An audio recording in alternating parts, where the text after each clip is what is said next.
Hi, Heidi Heron here. Today I'm going to be introducing you to the Disney planning strategy.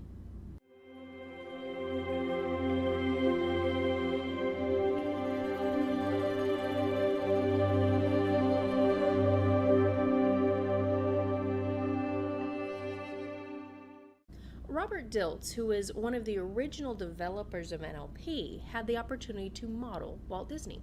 Unfortunately, Walt Disney wasn't alive, so he had to do this through interviews and reading what has already been written about him, autobiographies, and a few other bits. Same way that you would interview and figure out and model someone who no longer is alive.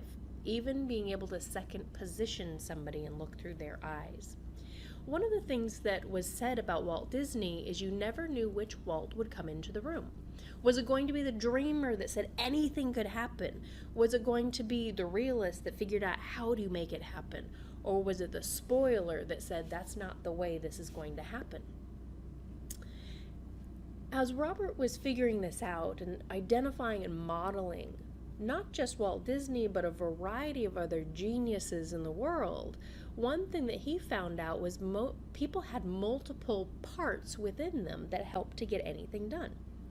In fact, Robert Dilts went on to say, as he looked inside of himself and also his fellow colleagues, we all have these inside of us. We've got the dreamer, we've got the realist, and we've got the spoiler, or what we now call as the critic. The Disney planning process helps us to marry those three while keeping them quite separate. Sometimes people try and do them at the same time. They try and dream something and figure out the realist at the same time, and it just gets into the too hard basket.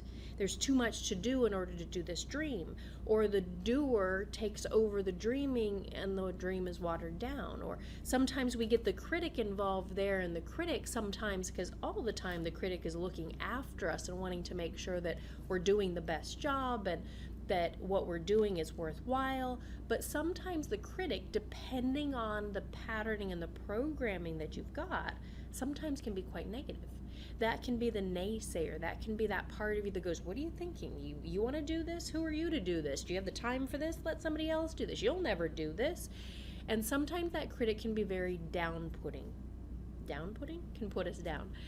So when we can actually work with those three, our dreamer, our realist, and our critic in a very special way, then magic truly can happen. We can start to figure out that dream without bringing in the realist or the critic and just allow ourselves to dream. And then we can take another space and we can take that as our realist space, and this is where we get the work done. And in that space, that's where we can plan, where we can prioritize, where we can chop what isn't fitting into a plan. And then the critic space is another place that we can go, another mindset that we can even utilize to start critiquing. Now remember, we have food critics, all kinds of critics that tell us what is good and what is bad. So we want to employ our critic to be able to help us develop something, make something even better. Maybe even ask us questions that will help us to see something that we're not seeing with our own eyes, to be able to open up to various possibilities. And then when we can work with the critic and the realist and the dreamer, it becomes a lovely dance. And they can work together on that same dream with those reality goals and aspects and what to do, with a plan of attack to be able to figure out where pitfalls are, to figure out what we're doing well so we can do more of that, what we're not doing well and we can do less of that. And when they work together, truly it is like magic happens.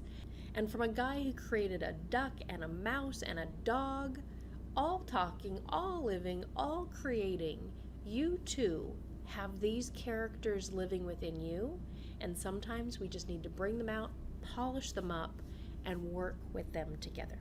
If you're not yet familiar with the Disney planning process, either contact an NLP master practitioner who might be that could help lead you through the Disney planning strategy, come and learn NLP and gain some new skills into your life and be your own coach, or I'm sure there's other places that you can Google and continue to read about the Disney planning process.